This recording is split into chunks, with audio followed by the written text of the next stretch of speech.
We're now moving on to doing the tree branch layers. We're going to do the first layer, which is the very bottom one. So we have the base and then the first layer and work our way to the top. So we want to create this ring, and we want to make sure that the ring is a little bit tight to the cone, but it doesn't have to be too loose. And we're going to use pins to hold that as well. So you'll have to make a choice when you're doing this. We're only going to chain 25 to begin, and then we're going to work our way through the steps in order to do this. So let's begin and grab our same size crochet hook that you've been using, and let's grab our tree color and let's begin. So let's begin, and we're going to chain a total of 25. So 1, 2, 3, 4, 5, 6, 7, 8, 9, 10, 11, 12, 13, 14, 15, 16, 17, 18, 19, 20, 21, 22, 23, and 24. Once you have your 24 and then 25. So once you have your 25 done, then you're just going to slip stitch to the beginning chain. It doesn't matter if it's twisted because it's going to be buried anyway. And what I want you to do is grab the cone, and we're going to just chuck that. Okay, so we're just going to put the cone there, and we're going to slide it down. I want it to have somewhat of tension, and the first round will honestly open it up even more. Okay, so that goes down to that level. It's fine.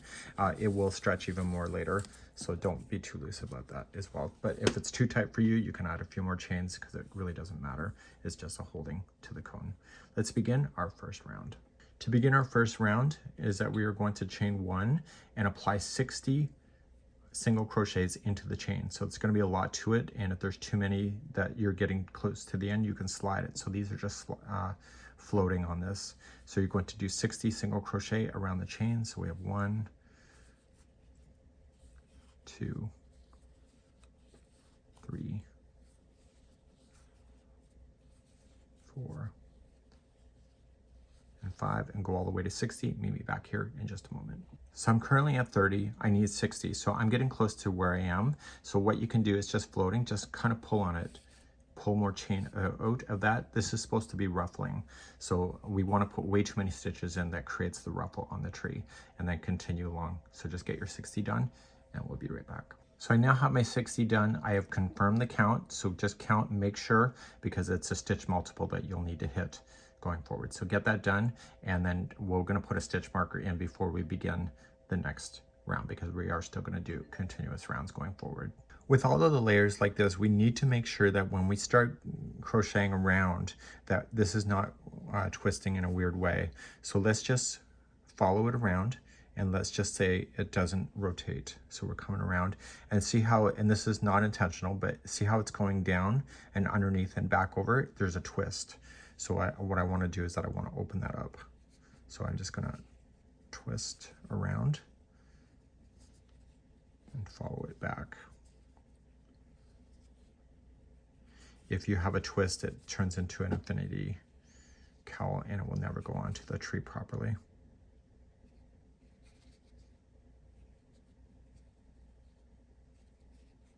Okay, so now we're going to just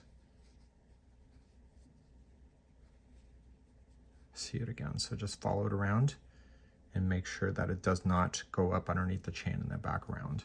Okay, round number 2, making sure there's no weird twist, just follow it around, and then just start in the very first stitch that's available to you.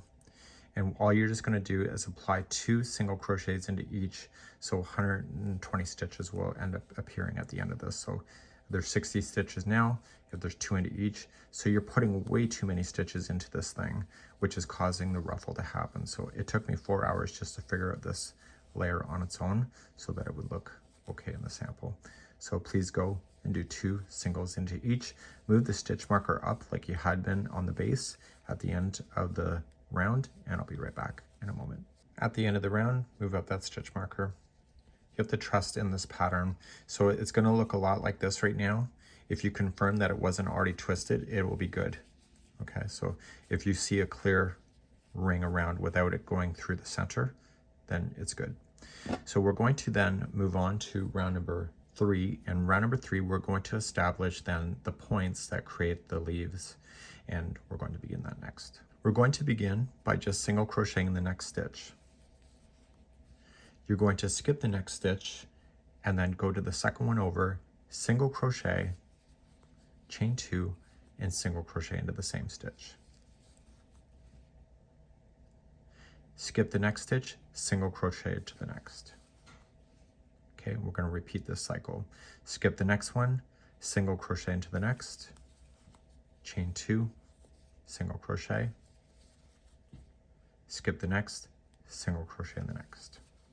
So recap one more time, skip the next, single crochet, chain 2, single crochet in the same stitch, skip the next, single crochet in the next, and you're going to do this all the way around.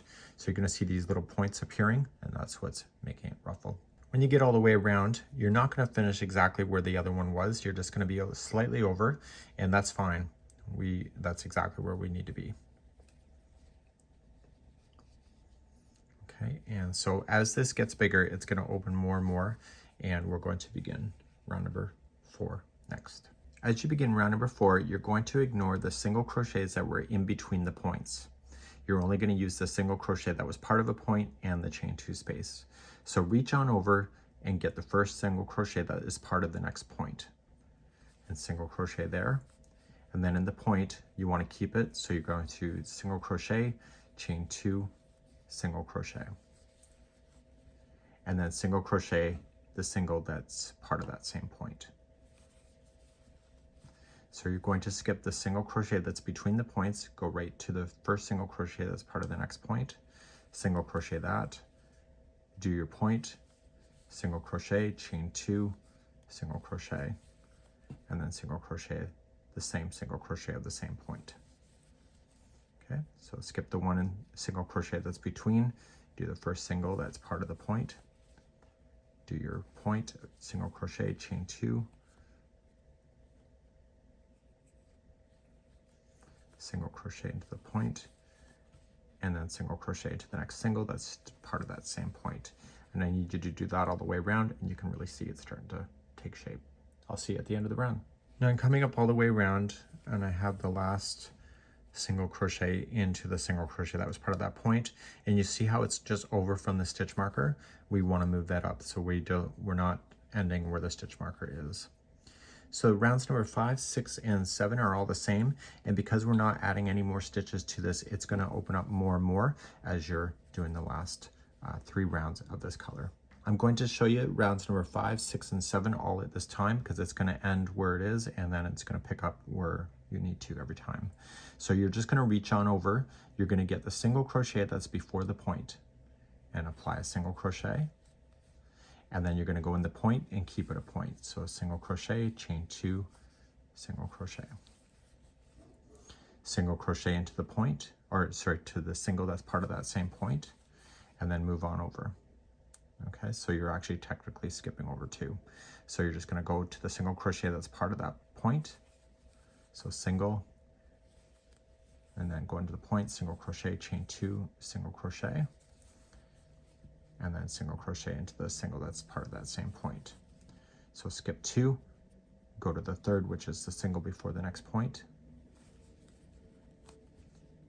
do your point, single crochet, chain 2, single crochet, and then the single that's part of that same point. Please repeat that all the way around, and you're going to notice it's going to open up more and more, and do rounds number 5, 6, and 7. I'll be right back. So I'm all the way around now at the end of number 7, got my last one in, and I'm just going to slip stitch to the next stitch and then get rid of that color. So you may be surprised how much it opened out. That's what took me so long to design, is to make sure that it opened it up so it still has some ruffle but not too crazy. And you see how it's favoring a lot of ruffle here because it's just on the chain work. I can move stuff around, so I can just hold on to it and just kind of shift it down that starting chain to change and equalize the ruffling all the way around. Okay, so what we want to do is we want to do our final round with the white, and that'll be next. So let's begin to use our white. So we've finished here, so I want you to go to the single crochet that's before the next point. Have it already on the hook. You're going to do a standing single crochet.